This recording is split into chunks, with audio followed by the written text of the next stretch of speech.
Welcome, everybody. How are you doing? Welcome to Awakening Together, Relaxing into Happiness. I'm William Cooper. Good to see you. Hey, Patricia. Hey, Jennifer. Hey, everybody. Hey, Therese. So Therese writes, Hi, William. I finally had an opportunity to listen to podcast 164 in full. Although I was on the live session, I love to re-listen. I can usually absorb more.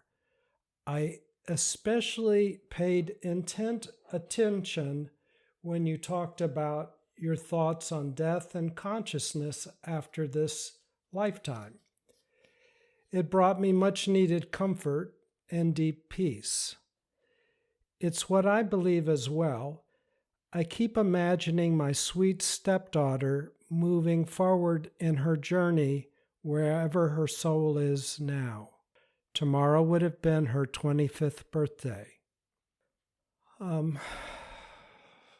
Blessings on you and your stepdaughter, Therese. Condolences. We're so sorry about her passing. And our hearts go out to you and her and your family. I know all of us have been touched by death, and I know my family is right now. I don't even know what to say. We have somebody in our family that's very sick. So Jennifer goes back and forth and is helping with chemotherapy. So I know all of you are touched. And this is why I appreciate your question and comments so much, Therese. I'm going to continue with them. The day I brought her ashes home, interesting things began to happen. I set them up in her old room, which has been my meditation room for a few years now. I bumped into my altar and one of my crystals fell off. I picked it up and it was the one that says gratitude. The next day I was placing a crystal grid by the urn. I placed a green heart in front of it and it spun around to face me. A few weeks later, while in her room, I started asking her if she could hear me. I joked and said, "Please let me know because I feel silly if I'm talking to an empty room." I said, "Let's use a symbol. How about an angel? I love them." I then went into my bedroom and there was a text from my other stepdaughter telling me she had made us reservations for dinner at Seraphina's. Seraphim are the highest, purest form of angels, and Seraphina is the female form of that. Of course, the ego brain wanted to write it off, so the next morning I was flying to Miami and I said, "Anna, send me another angel, just so I'm sure." I kid you not. It's hard to read this. I kid you not, my Uber's driver's name, Angel. So of course the next day I'm like, let's go for 3F3. Sure enough, I'm doing the New York Times mini crossword, and one of the answers, Angel. The night before, she came to me in a dream. All of the family was there. We knew she had passed, so I kept asking her, "Can you see us? Can you see us?" She repeatedly kept saying while laughing, "I'm right here. I'm right here." Then she hugged me so tight. We're going to address these specifically a little later on, Therese. Therese continues, "Please speak more about what happens after we die, based on what you gathered in your psychotherapy and hypnosis and spiritual practices." I have my own beautiful beliefs about consciousness and what happens afterwards, but can't get enough of hearing about others' experiences and beliefs. Shared experience helps me validate that it's real and not my imagination, and is such a source of comfort. Hopefully for others as well. Yes, it is. If you can touch on it, I'd be so grateful. We will. And it's such a deep question and covers so many levels of reality that this is going to be quite a thorough answer, maybe more thorough than you expect, but I hope some part of it is helpful to all of you. And I'm fully aware that all of you, or many of you, have such depth of experience with this question and these observations that you yourself could say so much about them. Therese continues, I must say, I do believe that the baby steps I have taken every day since May 2024, when I lost my mom, probably have helped open me to be able to not be blocked and get her messages. We'll talk about that. So for that, I am grateful to you for your instructions and guidance. I look forward to the next podcast. Oh, thank you, Therese. That's such a heartfelt question and observation, and I edited it for this podcast. I hope I did it justice. Therese says, yes. I'm going to give you my perspective, and I'm going to talk about clients I've had and different experiences other people have shared with me, as well as my own. And then I'm also going to talk about somebody who passed, and then they, on the other side, communicated back what it was like. And it has a lot to do with what you wrote, Therese.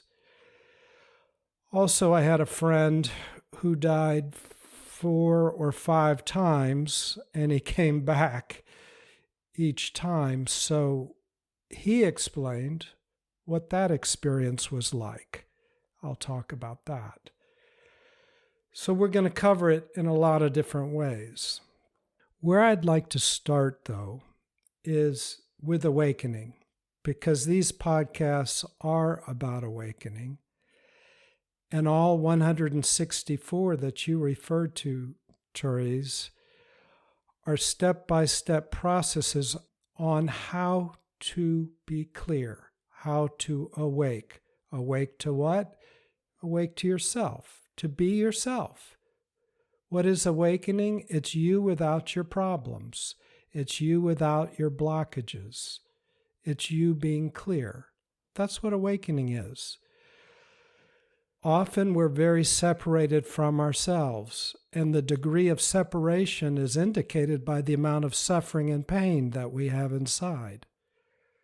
If we're separated a lot, we feel a lot of pain and suffering. If we're totally one with ourselves, we feel love, joy, and peace, light, and beyond. Deep emptiness, which is a fullness. It's a very comforting place. We feel all of these things simultaneously as we're awake. Well, if you think about it, this conversation about what happens after you die, that's the same kind of thing, because we're going from apparent separation. We're here, somebody who dies is over there. We're separate. Or maybe they don't exist anymore. We wonder about that. That's very separate. So in the same way as awakening is undoing that separation, dissolving that separation, when we see clearly from awakening, there's also no separation in death, in so-called death. What I experience as I've gotten clearer and clearer over the last 50 years of my practice, I first started meditating in 19 73. As I've become clearer and clearer, I can see more clearly. And my guru in India always said, to see is to be free. Because when you can see clearly, it dissolves blockages. You're not hindered by blockages. So from my vantage point, there is no separation in death. In fact, there is no death. All we know, if you really think about it, is that a body starts in this reality, it's born, and it ends. That's all we know. Somehow, somebody got the idea that when the body ends, the being ends. But that's not true at all. Only the body ends, not the being. Now, somebody could say that, and I'm not asking you to believe anything that I say. I'm just telling you what my experience is. You have your own. But sometimes it's helpful to hear from others, so I'm sharing because Therese asked me to. From my vantage point, there is not death. The being goes forever. I feel it. It's not something I intellectually believe it, but I'm not coming from that place. I'm coming from the experience. I can see it. We are eternal. You are eternal. There's no ending of you. Being does not end. My experiences I've talked about many times in these podcasts are on the deepest level. I feel myself beyond this creation, infinite, deep emptiness, which as it comes down into creation is light. And as that slows down, it slows down into a low pitch and high pitch sound, which then slows down into peace, love, well-being, which slows down into atoms and then into molecules and then to all sorts of objects. Every object in this world is frozen consciousness or slowed down consciousness. That's my experience. So there is no stopping of it. And that's what you can see. You see from your center. That's what you experience. So I could stop right there and say there is no separation inside and there's no separation in death on the outside. There is no death. I could say that. But if I heard that 20 years ago, 30 years ago, that wouldn't be enough for me. It'd be like, yeah, that guy's saying it. That sounds good. I like it, but, what does that do for me? So I'm going to go into it a lot deeper from different perspectives. But I said that first because everything I say from now on isn't so important to me because I don't need it to prove anything. I already know it. There's a reason why I'm saying that, and that is that's true for you too, ultimately. Because the mind is a funny thing. The mind never knows anything fully. It will never know anything fully. It always doubts, it always questions, because every time you use the mind, you separate yourself from your deepest being. To a small degree, there's a separation, and in that separation is a doubt and an unknowing. The only way to truly know is to be centered in who you are. Then you know everything you need to know. So, starting an awakening, that's enough.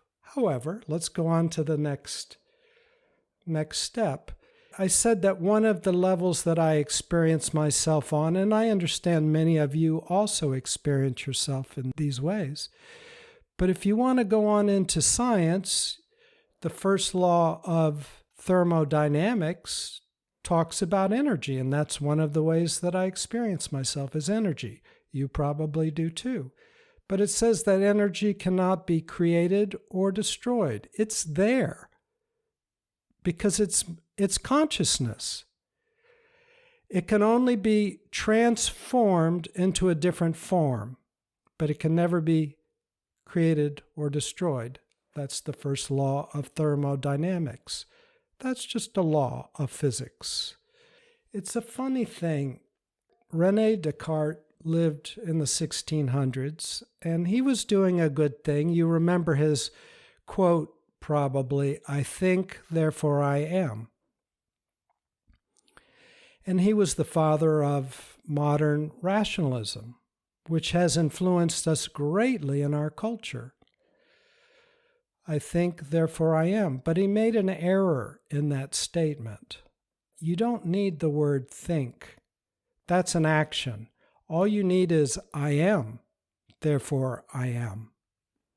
You don't need think. It would be like, I scratch my ear, therefore I am. Or I walk, therefore I am. Or I hop up and down, therefore I am. Or I think, therefore I am. All of those are actions. It's unnecessary to say, I think, therefore I am. However, because he did say it, people started misidentifying themselves even more deeply with who they were. I think, therefore I am. Thinking became very central, almost as if it was more than what it truly is. We create thoughts. We are the creator of thoughts. We aren't the thoughts themselves. If a thought disappeared for a minute, we'd still be here. We're the creator of the thoughts. But somehow we got identified with our thoughts and with our emotions. And we started to think that our personalities, which are made of thoughts and emotions, were who we were. And they're absolutely not. And again, that's what we go through step by step in these 164 podcasts, because it's not enough to affirm we're not those. The second question is, okay, once I see that clearly, how do I stop identifying? What do I do? How? And in my life, I didn't have a lot of answers to the how. So these podcasts are what I found over the last 50 years on how to dissolve my misidentification with thinking and emotions, how to just rest in my center as being. Well, anyway, back to Descartes. I think, therefore I am, was an error.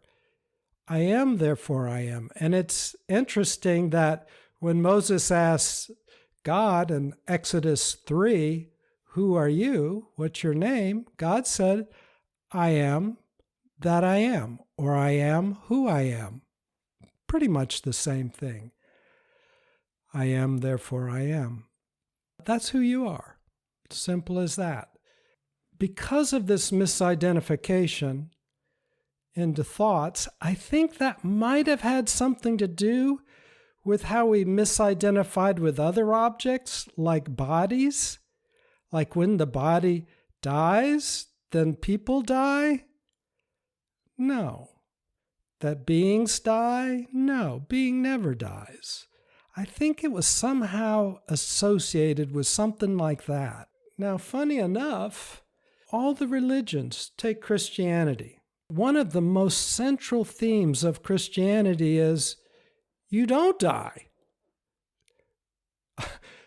Jesus didn't die. He was tortured, pretty dead, buried in a cave. Everybody thought he's dead. And what happened? He pops back out. Many different times. People saw him, they touched him, he's alive again. His best friend Lazarus also died previously. Jesus wept. Shortest verse in the Bible, by the way, Jesus wept. Because he loved his friend Lazarus. But you remember the story. He raised him from the dead. So Lazarus wasn't dead, but he died. But then he wasn't dead. And in the Bible, they run around and ask John, are you Isaiah? Are you Ezekiel? So they believed you didn't die because they wouldn't be asking John the Baptist or Jesus if they were Ezekiel or Isaiah if they thought you died. Ezekiel and Isaiah, by the way, were prophets who had passed away 600 years or so ago. So if you're trying to say there's no such thing as reincarnation, and yet you're saying John the Baptist or Jesus might be Isaiah or Ezekiel, well, you've got some explaining to do. So, in fact, not too many people really believe you do die. That's true with I'll say most religions. Hinduism, reincarnation. Buddhism, reincarnation. The Dalai Lama, he's reincarnating all the time. Shintoism, you connect to your ancestors, ancestor worship. A lot of religions in China, you connect to your ancestors, you talk to them. So it's very unusual to be so disconnected from our beingness. In our culture we are, and I think it might be because we've made some mistakes, we've misidentified. But as a therapist, what I noticed was wherever I was is where I was. That never changed. Wherever I am, I am. So why do I suddenly think after my body dies, I'll quit being wherever I am? I'm going to be in some realm, somewhere. That's where I am. And guess what? I take with me who I am, just like I do in this world. Wherever I go, I take myself with me, my problems and my centeredness. To the degree I haven't dissolved my problems, I take them with me. The same as after the body dies, we take whoever we are, as well as any problems we haven't released, we take them with us wherever we go. Just like we do in this world. You know, in this world, as we're becoming connected to ourselves, we are light. So we're always headed towards the light. We're letting go into the light, which is who we are. When somebody passes, you always hear they're told, go to the light, go to the light, go to the light. It's the same. There is no difference between now and later. Ram Dass said something, and then I'm going to go on to something more specific to answer your question, Therese.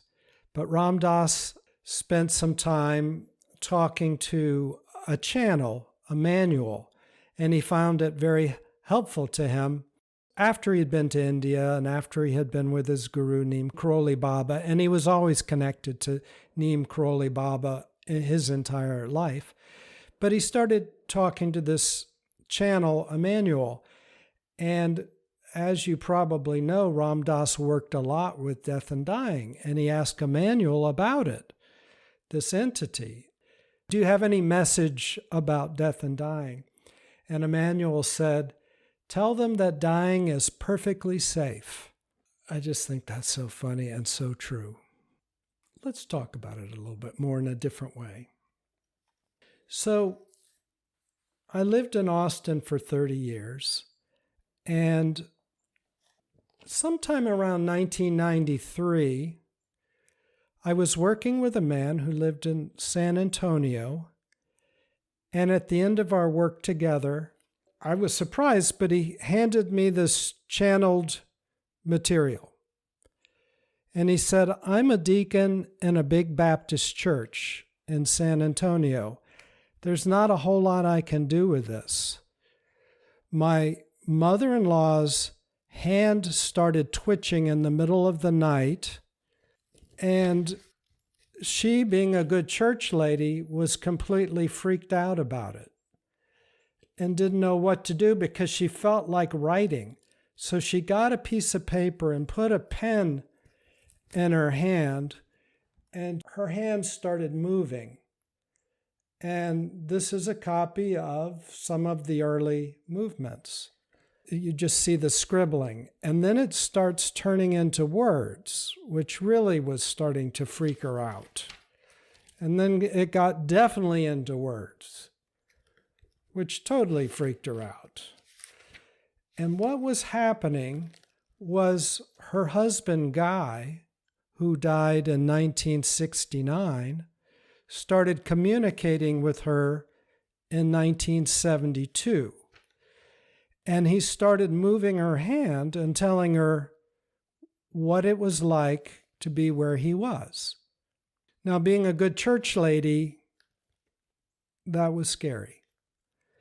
Edgar Cayce channeled a lot, and he was so afraid of it because he was a very fundamentalist Christian that he hired a stenographer to write down everything he said because he wanted to read it because he thought it might be Satan coming through him. Because you don't do that kind of thing in church, you know. Anyway, either did this lady. So she wrote, you'll see on these pages perhaps, I'm holding them up to the camera, but she would write when her hand started moving, and she would write when it began, what the day was, what the year was, and when it ended. And usually it happens for a brief amount of time, an hour or so. And she would, every night or whenever it happened, she would document it, and then later they typed it up. So he handed me this. And we just take it with a grain of salt. As I said, stick with your awakening. You're good. You see all this very clearly anyway. However, it is interesting and it fits with a lot of other things you've heard. So I'm going to talk about it for a minute. I'm going to read you a couple of passages or a few passages because they connect to what you said, Therese. Oh, by the way, Guy and his wife decided to call this Love's Answer from Eternity by Guy Chester Belt. He's the one who passed away. And I'm bringing this up, Therese, because you mentioned you set up the urn and suddenly these interesting things started to happen. The crystal turned to gratitude. The heart spun around, things like that. And you were wondering, wow, that's interesting. That's strange. Well, Guy Chester Belt writes to his wife, or he's moving her hand, and he says, I will tell you how I do this. It's not like thought transference because we are in two different types of light substance.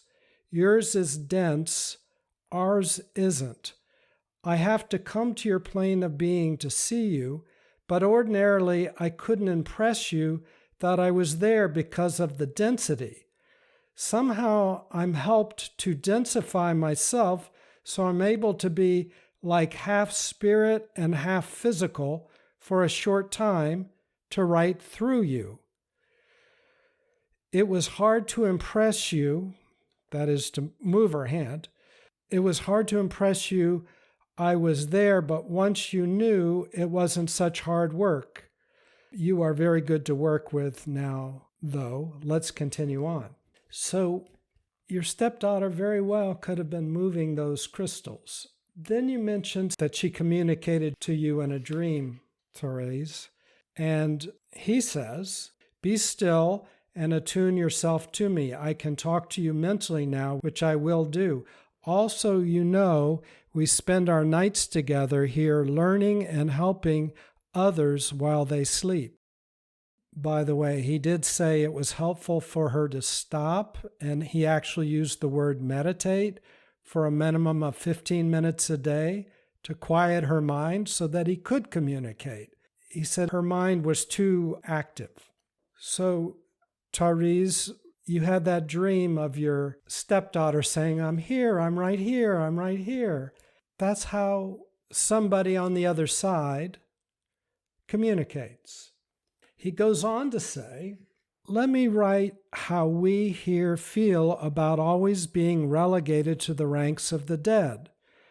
This offends us greatly because we are not dead in any way. But because we have passed on into a higher vibration beyond your visual range, you say we are gone. No, we are not gone. just here like always. You had better train yourselves to think differently about us. You can be sure we are not in any way, quote unquote, dead or gone or asleep or a lot of other things you say about us. You should say that we have left this plane of being, not that we are dead. So when your stepdaughter, Therese, said, I'm right here, I'm right here, I'm here. She's the same way. Guy said that in a different place. He said, we can see you, you just can't see us. But we're right next to you, and you can't hear us. We're in a higher vibration, and you just can't take it in. But we can take in you. So it's a bit frustrating at times. Since you're connected, he did say, though, that just your natural love for them, they can feel it, and it feels so good, and it's really helpful to them. So they can see us, and they can also feel us, and they feel your love. Anna feels your love, Therese. At the same time, he did say that they don't hang around forever. They do when you need them, but just like you here, you're working on things that you need to work on in this life, in this realm. He said that's what they do. They have to go on and work on what they have to work on in their realm. It's the same as here. If you got problems here, you work on them if you want to be awake. Wherever other realm you go to, you keep working on what you got left.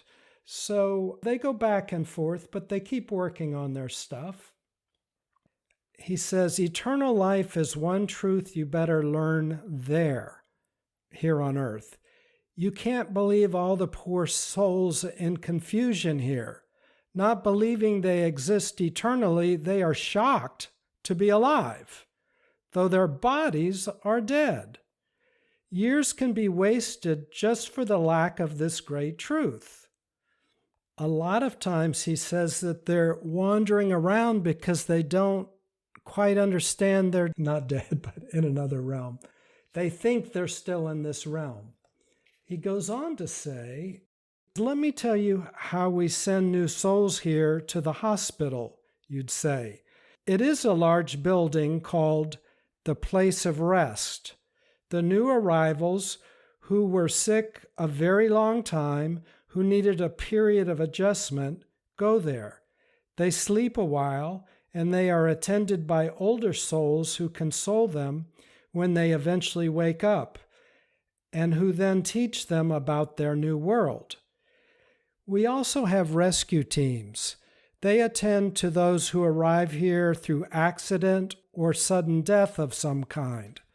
Those thrown out of their body abruptly are in shock and must have an explanation as to where they are and how they got here.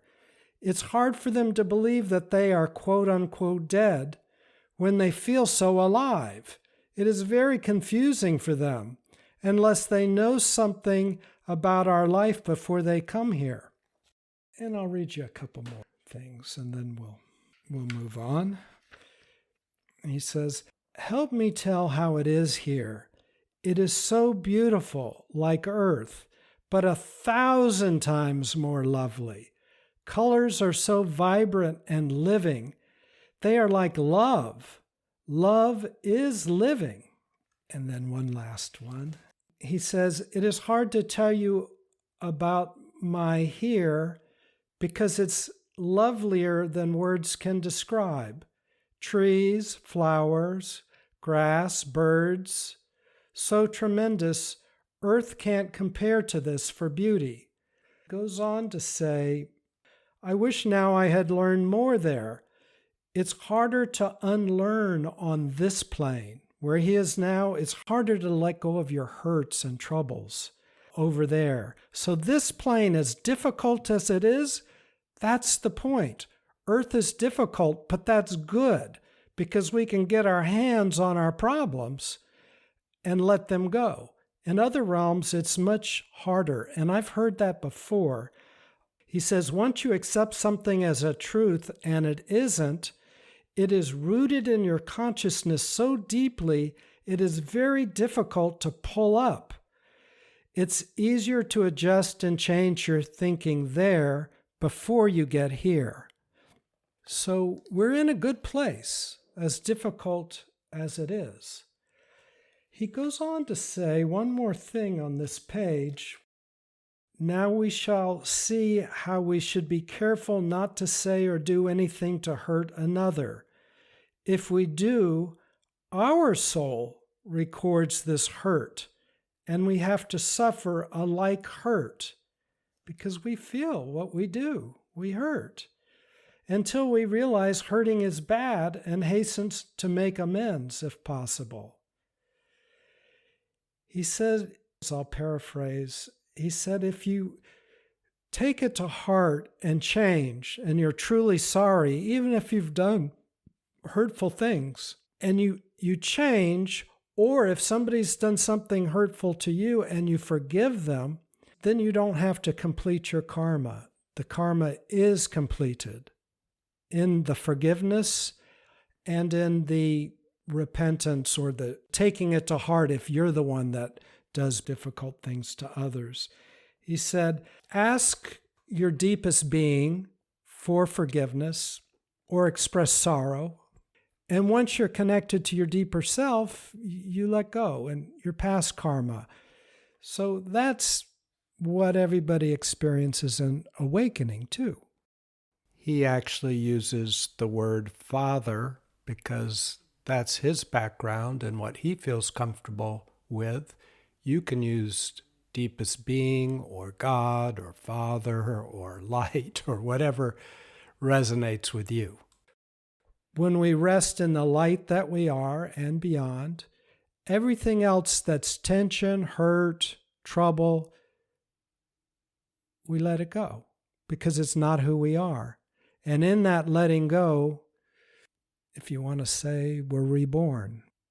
Our personality begins to form from peace, love, and well-being rather than from hurt, fear, and anger. Now, some other interesting things that I'll just say real quickly about what he says, and then I want to move on to my friend who died many times and let you know what he said. What Guy goes on to say is that when they learn over there, a high being comes to them, and they might even gather in groups, and they learn by experiencing it. Like here, we might learn in our head, we might learn thoughts. He says there they learn in their body. They know something. They know it. And if they want to go anywhere in time, they can go there and they can experience any historical event or any event that's occurred, and they can feel it, they can see it, they can know it because they're there. So they learn through direct experience, really. They absorb what the high being shares with them. And by knowing it on the inside, they learn. He says one of the most difficult things when you pass on is when you think something, it manifests. So he said a lot of people in our world are incessant thinkers. They haven't learned to stop thinking, just being. So thinking, it puts you into a vortex. You start spinning and spinning and spinning because you're creating things left and right. They're happening. Every time you have a thought, you're creating that thing. So there's a learning period to just stop it. Just be. Just stop. Settle down. Stop. But isn't that what meditation is? Isn't that what we do in our process of awakening? And that's why he tells people, do this ahead of time, before you get there, wherever you go. Do it ahead of time.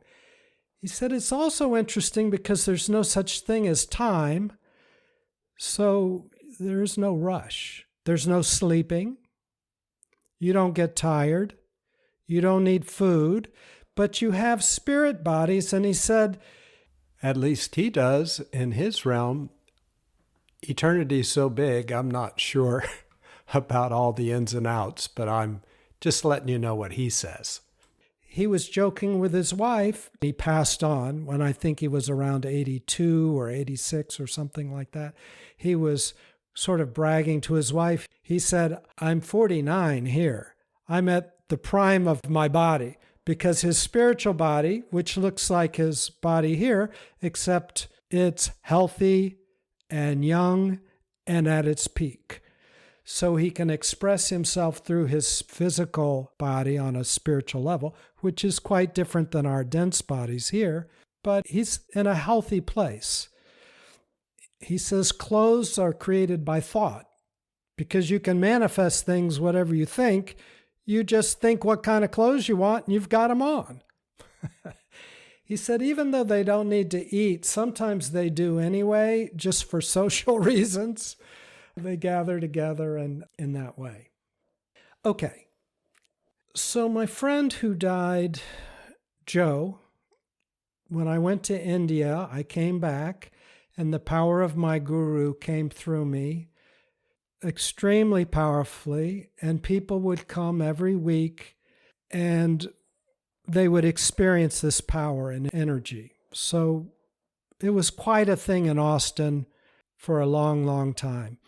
It got to be a thing, sort of an event. In fact, at the place where we met, one of the people that worked where we rented the room, he came upstairs. There were so many people, he was afraid the room might collapse. And he said, I might have to limit the number of people who would come. He himself ended up coming himself. So they were on the roof, they were out the windows. It was a thing. Well, it attracted a lot of attention and a lot of people would come. One of them was Joe, and that's how I met him. And he asked to talk to me, and we did. And he said, there's something about my heart. It gives out from time to time, and I quote unquote die. He said, they've pulled the sheet over me. The emergency people, they know he's dead. He said he goes outside of his physical body. He can hear what people are talking down the hall or next door, or he can go wherever he wants to go, and he can recount it to people later. And it turns out, yes, that's true. He is accurate. So he said, the first time I died, it's a little confusing. Just like Guy said. He said, it was a little confusing. I didn't know what to make of it. I went towards the light, but there's a lot of confusion. But he said, once you've died 3 or 4 times, you kind of get used to it and you learn the lay of the land. So he said, I want to tell you what happens. And after he told me at a later date, he came and spoke to our group because I wanted him to, because it was so interesting. When you die, he said, it's like your being is inside of a bunch of filters. And these filters, like sunglasses, but lots of them, you look through them and it gives you the experience of your life. And as you die, you go up a fiber optic cable, is how he described it. It's like that. And the further you get away from your filters, the more free and expansive you become, because you're not confined by this little mind, by our thinking mind, our personality. You start to expand and become one. The further up the fiber optic, it gets more open and more open and more open. You're just falling through space. It's like skydiving without a parachute. And there's nothing to hit. There is no ground. It's just infinite. And it's well-being and happiness and joy, and you start becoming one with everything. The further you fall, the more you open up, the more one you are with everything. And it feels so good. And he didn't want to come back, but something called him back. And he started, I guess, each of those 4 or 5 times. And he started coming back down through the fiber optic cable. And he said, there are branches off of the cable, and you can go through any branch, and you can live any life in history, just like Guy said, the guy in the channel material we just talked about, Guy Belt. He said, you can go through the fiber optic cable, and you can go into, instead of your old filters, you can go into a new filter. You could be Cleopatra, you could be Caesar, you could be whoever you want to be, and you can experience history that way. You can experience that, and you can experience any life you want. He called it a library. He said it's like a library. You can go anywhere and learn that way. You can learn anything you want. You can have any experience you want. But I guess for karmic reasons, you're often drawn back to your quote unquote old physical body, your old filters. As you go down that fiber optic cable, he said he felt more and more confined, it got tighter and tighter, and it felt so good when he was out of it. But as he went back into his body and his filters, it felt like very confined and very painful and very like a tight shoe that doesn't fit. It hurts. Those are my words. I'm translating the feeling I got as he described it to me. So that's what Joe had to say about it. Now, as far as my psychotherapy practice, I'll say this. I worked a lot with hypnosis back in the day, quite a bit, and I was an expert at it. So I devised some therapies that had a blend of hypnosis and traditional therapy, and it would speed things along. And so I had a lot of medical doctors in Austin that would send me people, and I met all sorts of the who's who of Austin in my private practice. And some of them, a very small percentage, maybe 5% of the people who came and saw me, wanted to do a past life regression. So we would. But traditionally, what I would typically do is when somebody came in and they were anxious, which is what I worked with the most probably, we would go back in time to the source of their anxiety. Like, what happened when you first became anxious? What is the root of this anxiety that you're feeling today? I would ask them to go there, and they would. I remember one lady said she was the head of the Humane Society in a different city outside of Austin, and she was afraid of horses. And she came to see me and wanted to know, why was she afraid of horses? She had just an irrational fear of horses. And she said, look, I want to find out. I understand you can take me back to the source of it, but I want you to know I do not believe in past lives. I don't want anything to do with that. And I didn't usually do past lives. I don't know, but she had heard it somewhere. And I said, yeah, no past lives, no. So we regress back to the source of her anxiety with horses, and to my horror, we went into a past life. And in that past life, she was working with horses. She was jumping, it was show horses, and her leg got caught in a stirrup, and she was drugged to her death. So she became afraid of horses in this life. She carried it with her. Like I said, wherever you go, there you are. Whatever you left this life with unresolved, you take to wherever you go. Maybe that's a little bit where I got that, because I just observed it, both in this life and in my therapy practice when people did this. But so often they would go into these past lives, and it was very interesting. And it was very helpful to them. They could get their hands on what a current problem was. Somehow they could relax about it if they could see where it began. Oh, I got killed in a war, or oh, this happened, or oh, this person treated me this way and I carried it with me. Oh, now that I see it, it doesn't make any sense for me anymore. Let me let it go. So death and dying? No, I don't think so. I don't think there is. In fact, I know, like I said, I know there is not, but I'm just rhetorically saying that.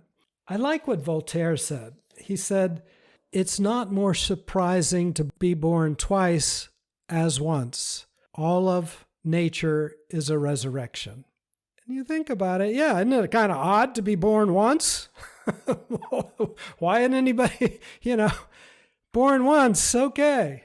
What does that have to do with the body? We know a body starts, we know it ends, but being born, consciousness, what's that about? How did I get here? How did I get in this body? Oh my. We're timeless. We're being. We're part of the one. Well, I will say this. You can go to podcast 81, and somebody asked me what my experience was when Archangel Michael and Jesus appeared to me. I mean, Jesus, again, was supposed to be dead, and he's very much alive. In fact, every day that I go for a walk, which I do most every day, Jesus is there right next to me. I can see him. I can turn, and there he is. Now, you might think it's odd, but there's no reason to talk to him. We're all, you, me, everybody, Jesus, we're all one. No need for talking. I mean, I like it. He's my friend. He doesn't ask me questions. Now, sometimes if I'm in a real bind, I might ask him something, but generally not. But he's very much alive. And what Guy Belt was saying when he said that it's much easier in this reality to work on problems than in other realities, especially the one he was speaking from. When Jesus did appear to me, he showed me, and it's in that podcast, that I had 4 or 5 little black dots, little tiny dots. And then he put an overlay of his soul on top of my soul, like a transparency. And the only difference was those 3 or 4, 5 black dots. And he told me, he said, there's no difference between you and me except for these 3 or 4 or 5 little black dots. Hard to believe to me at the time. That was hard for me to believe, but he showed it to me. And I'll tell you, those little black dots in this reality seem like the world to me. They seem like icebergs. They are so huge and have been. Now, over the last 50 years, they've melted considerably so that I've become clear. Completely clear? No. Still more melting. But very clear? Yes. Compared to where I was 50 years ago, it used to be like I was submerged by lots of giant icebergs, and once one melted, I couldn't even tell the difference because there was another one on top of it. Those are our pains, our suffering, our hurts, and we're all alike. And I'm bringing this up because somebody has written in before saying, hey, as soon as one problem melts away, I feel like there's another, and then there's another. And that is true until there's not. Until they become less and less and less and less. Well, that's how it feels like to me now. They still come, but it's not like icebergs, it's like ice cubes. And it's not all ice, it's just little bits of ice here and there, mostly being, mostly clarity. And you don't have to dissolve all of the ice, all of your problems, to see clearly. You have to just dissolve enough so that there's just a little delusions floating around, but not a whole wall of delusions that you're trying to see through. When there's just a little here and there, you just see right through them. You see between them, around them, and through them. So somebody else in one of the other podcasts, they were taken in spirit way up into outer space. and they looked down on the earth and they could see their life, and they were with a spirit being. And they saw in their life little black dots. And the spirit being told them, that's what you need to release. You're on earth to release those little black dots. That's your life purpose in a way, or one strong part of it. So what Guy Belt said, in this realm, it's easier to work on things than in other realms. So we take advantage of all of our suffering. It's actually a blessing. So I've seen other people. My father, when he passed away, I saw him. He was smiling, showing me that he was good because he suffered a lot in this life. I had a friend in Austin. My friend's father owned the Atlas van lines in Austin, and they moved a lot of heavy equipment, and he got underneath some of the equipment. He'd been doing it for decades and decades and decades. And something shifted and he was crushed. And it was a surprise to him. I know, because he appeared to me after. And he shrugged, and he just kind of had his eyes open. He shrugged like, wow, I didn't see that coming. And he smiled. I'm fine. In other cultures, like Native American, or as I mentioned, Japanese or Chinese or Hindu or Buddhist, because they don't block out, they can see in other realms. Most cultures allow themselves to see. The Celts, at the end of harvest, they had a holiday called Samhain, and it means summer's end. And it occurred on October 31st. And on October 31st, they noticed that the realms, the veils between realms, became thin, very thin that time of year.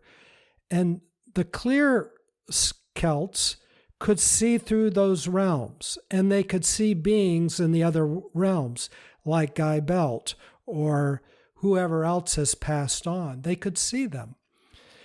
And later, October 31st became what we know as Halloween.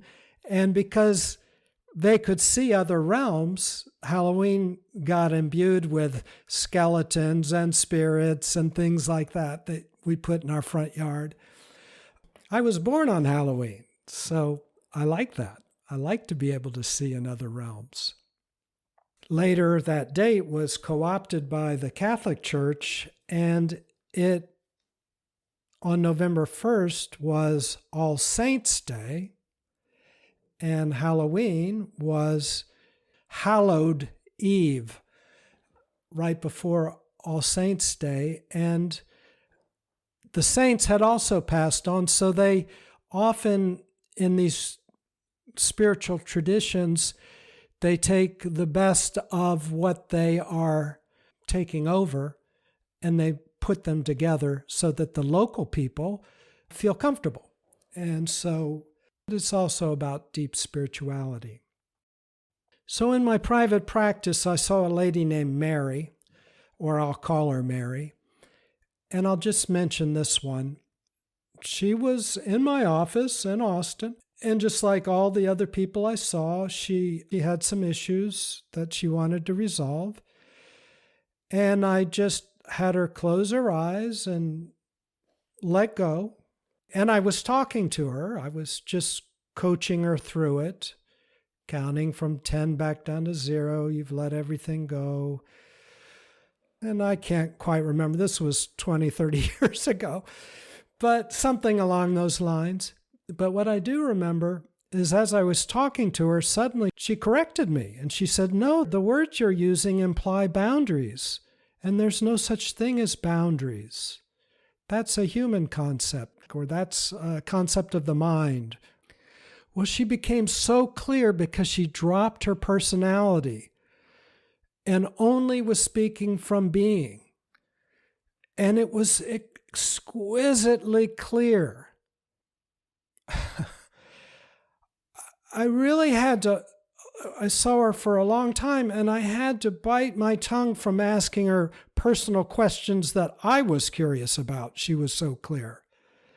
This kind of thing happened a decent amount of time on different levels of clarity, though I think she was maybe the most clear that I worked with.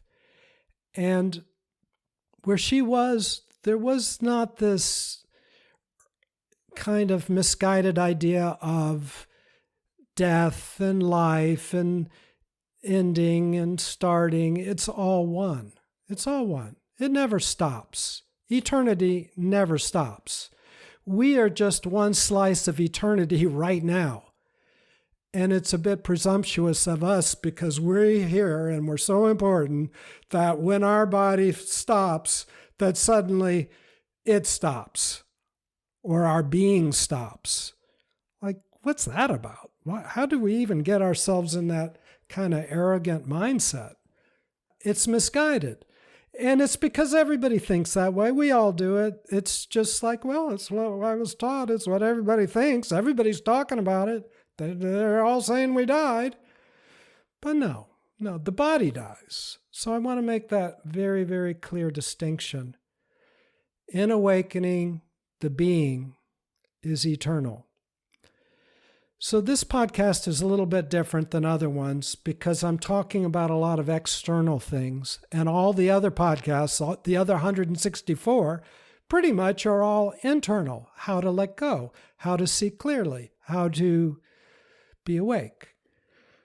This one I've talked a little bit about that, but it's mostly about external things because I remember as I've gone through my decades, it's helpful. It's helpful to build trust, to hear about these external things so that I can let go a little bit more and a little bit more and a little bit more. And as I let go a little bit more and a little bit more and a little bit more, I become more open. And as I become more open, I become more awake. So there's many paths to awakening. External ones and internal ones. Every possible path is available to all of us. So I hope that's helpful to you, Therese. Oh, I'll say one other thing that Guy Belt said. He said, when people come to their next realm and they're closed, it's very difficult for them. They do wander around quite a bit. I'll just say for a long time because that's our verbiage in our realm. And it's hard to reach them because they're closed. They've made up their mind. This is what I believe. He suggests that we be open. But that's the path of awakening, is being open. Being is open. The only thing that's limited is a very useful tool called the mind. It is useful. But the mind is, as Thomas Jefferson said, thoughts are simply hallucinations that we create with our mind. They're just hallucinations, so let's not take them for more than they are. They're helpful tools. We can hallucinate. You can hallucinate a pink cat right now, and you see it in your mind. It wasn't there before, and now it is. You could hallucinate, oh, there is no such thing as an afterlife. And now you've pictured it, and there it is. It's not true. But if we believe our mind, we actually become closed. It's the undoing of all those past conditioning that the path of awakening is about. And in that path of awakening, we see, as Guy Belt says, there is no death. It's just people pass on with a different body than the body they used in this life. It's only the body that dies. That's the only thing we know, is the body's dead. Yep, it's dead. It started. It died. That's all we know. All the rest we make up. Oh, we died with it. There's no proof of that. That's just a made-up thing. What? Who said that? Every indication is that's not true. Therese says, this is such a helpful, hopeful message and so interesting. Thank you, Therese, for bringing it up. Thank you all. It's so good to see you. Take care. I look forward to seeing you soon. Bye.